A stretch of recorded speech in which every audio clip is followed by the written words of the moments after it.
ജില്ലയിലെ വന്യജീവി സങ്കേതങ്ങൾക്കും ദേശീയ ഉദ്യാനങ്ങൾക്കും ചുറ്റുമുള്ള പരിസ്ഥിതി ലോല മേഖല നിർണയിച്ചുകൊണ്ടുള്ള കേന്ദ്ര സർക്കാരിന്റെ കരട് വിജ്ഞാപനത്തിലെ അപാകതകൾ അടിയന്തരമായി പരിഹരിക്കണമെന്ന് സിപിഐ ഇടുക്കി ജില്ലാ സെക്രട്ടറി കെ സലീം കുമാർ. വനംവകുപ്പ് മന്ത്രി സർവകക്ഷി യോഗം വിളിക്കണം. ജനവാസ മേഖലകളും തോട്ടമേഖലകളും കൃഷിയിടങ്ങളും കരടിൽ ഉൾപ്പെടും. ഇത് അംഗീകരിക്കാനാവില്ലെന്നും കെ സലീം കുമാർ പറഞ്ഞു.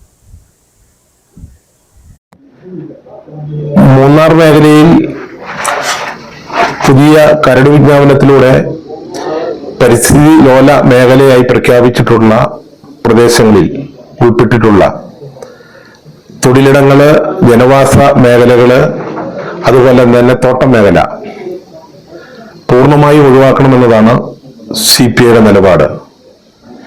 ആ നിലപാടുമായി ബന്ധപ്പെട്ടാണ് സിപിഐ മുന്നോട്ട് പോയിക്കൊണ്ടിരിക്കുന്നത്.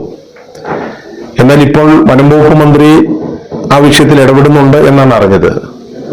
പക്ഷെ ജനങ്ങൾക്ക് ആശങ്കയുള്ള പരിസ്ഥിതി പ്രശ്നങ്ങൾക്ക് കുറച്ചും കൂടി ആക്കം കൂട്ടാനിടയാകുന്ന ഈ വിഷയത്തെ സംബന്ധിച്ച് വനംവകുപ്പ് മന്ത്രി ചെയ്യേണ്ടത് സർവകക്ഷി യോഗം വിളിക്കുക എന്നതാണ് ചെയ്യേണ്ടത്.